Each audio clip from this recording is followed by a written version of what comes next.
Aquí estamos con Fernando Fraqueri. Muy bien, y acá estamos con Omar Lavieri y vamos a tratar de entender qué es lo que dice el libro, ¿no? El recaudador. Exactamente. Porque ahí se habla de una metodología de trabajo, de recaudación.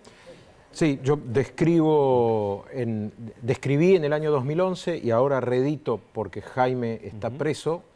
En el libro yo vaticinaba que iba a ir preso, no sabía cuándo porque la justicia tiene tiempos que uno no maneja, pero que intuía que había tanta prueba en contra de Jaime que algún día iba a terminar preso. Era un sistema, yo describo un sistema de negocios oscuros en el área de transporte, es decir, los funcionarios públicos recaudando dinero negro proveniente de negocios poco claros que hacían empresarios. No me olvido jamás que para que haya y lo digo, para que haya un funcionario público corrupto tiene que haber un empresario privado dispuesto a poner el dinero. Yo lo decía en 2011, en 2015 el señor Ricardo Jaime se transformó en el primer coimero confeso del que tengamos recuerdo en esta historia de los últimos años. Arregló un juicio abreviado en 2 casos de pago de coimas por parte de empresarios, una por el empresario Cirigliano, el dueño del tren donde se produjo la tragedia de Once, y otra por parte del empresario Néstor Otero, el dueño de la terminal de ómnibus de Retiro.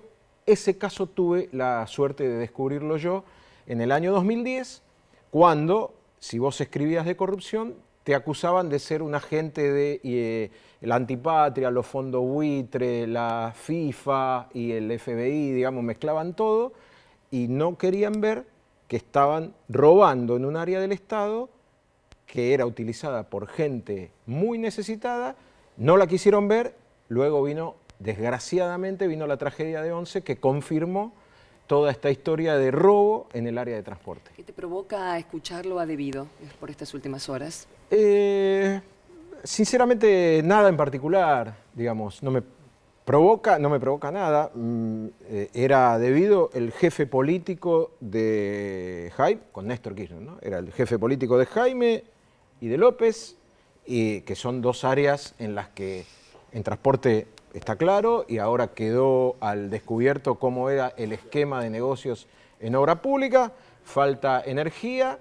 Me da la impresión de que el señor Julio Devido tiene una enorme responsabilidad política sobre la actuación de sus funcionarios.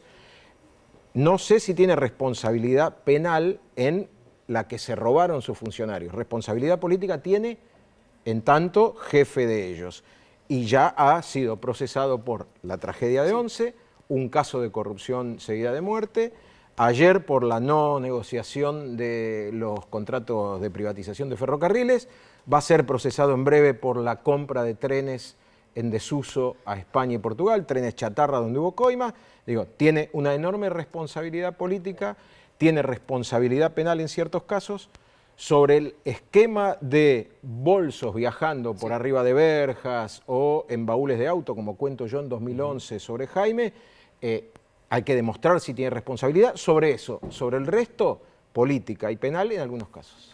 Omar, vos hablabas de responsabilidad y lo mencionabas también a Néstor Kirchner Sí. en esta cuestión. ¿Cuál es el rol? Porque bueno, acá también con estos últimos casos que se dieron a conocer, se está pensando mucho, ¿no? En ir a buscar más arriba, además de la gente que está detenida. Mirá, Néstor Kirchner puso a un ignorante absoluto del sistema de transporte como Ricardo Jaime a cargo del transporte. Como digo yo, cuando llegó a la Secretaría de Transporte, Jaime no distinguía un subterráneo de un teléfono público, digamos, nada, nunca había visto un subterráneo en su vida.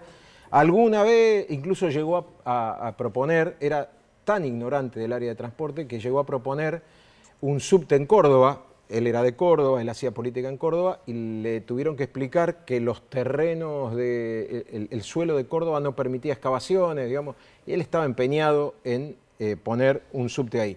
¿Qué hizo Kirchner? Poner en áreas del Estado donde había negocios para hacer a gente de su extrema confianza.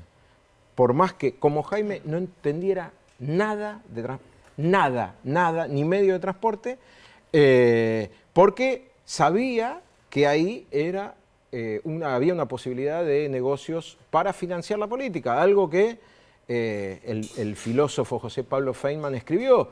Néstor Kirchner necesitaba plata para financiarse políticamente. Bueno, yo escribí y describí el modo en que Jaime hacía eso, cómo financiaba la política con los negocios y cómo se hizo millonario él por eso y por otras cosas está preso.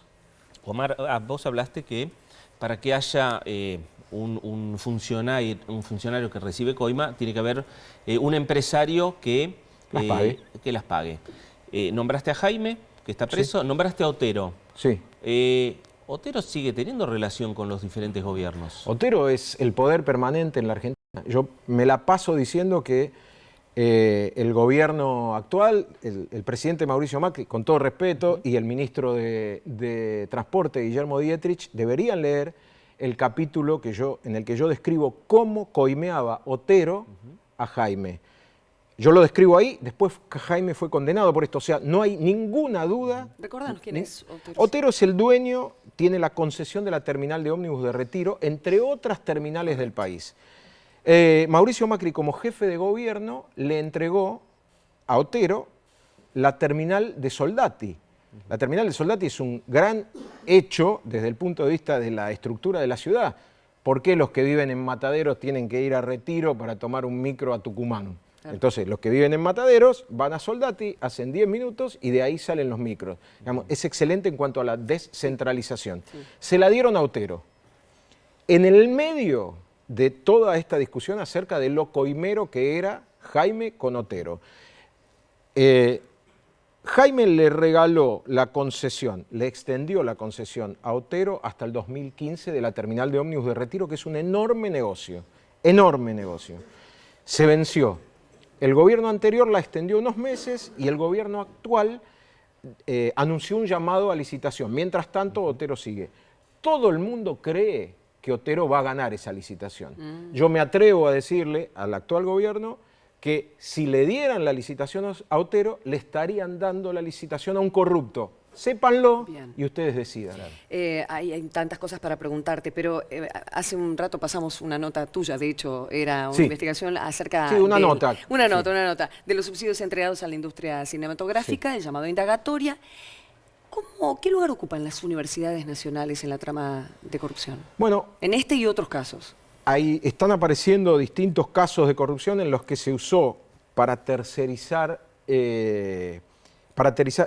operaciones que no se podían hacer directamente a las universidades. Yo he escrito, por ejemplo, sobre cómo hay una investigación judicial, cómo se hacían los stands en Tecnópolis. A ver. ¿Está bien? Un organismo público quería poner un stand en Tecnópolis y como no podía hacer no hacía una licitación para hacer un concurso de precios, etcétera, etcétera, contrataba a una universidad para que la universidad a su vez hiciera el diseño, el proyecto, etcétera, etcétera. Y la universidad sí contrataba a la empresa que estaba previamente elegida, la universidad se quedaba con un fee y hasta se ha demostrado que lo hicieron universidades que no tenían áreas ni de diseño, ni de arquitectura, ni de nada, pero hicieron un pasamano para evitar la licitación, se triangulaba con una universidad que a su vez se quedaba con un pedacito y elegía a la empresa que ya estaba predeterminada, la de los amigos, digamos. Bien, se tendría que terminar este esquema de triangulación, porque esto no aporta transparencia a los negocios públicos. Bueno, ahí está, el recaudador dice que... dice el recaudador es Jaime, pero podía ser López, podía ser varios. Sí, bueno, en el 2011, cuando escribí la primera edición de este libro, era claramente Jaime el que por lo menos periodísticamente, se había demostrado todo acerca de su función de recaudar para sí mismo y para el proyecto político kirchnerista. Bien, Omar, muchas gracias. Veo que a medida que va avanzando los momentos y el tiempo, vas haciendo ediciones actualizadas. Claro, tendría que hacer una por semana. Una vorágine es esto. Por semana. Muchas gracias. De nada, muchas gracias por la invitación y es un placer estar aquí en el canal que es de todos. Exactamente, señor.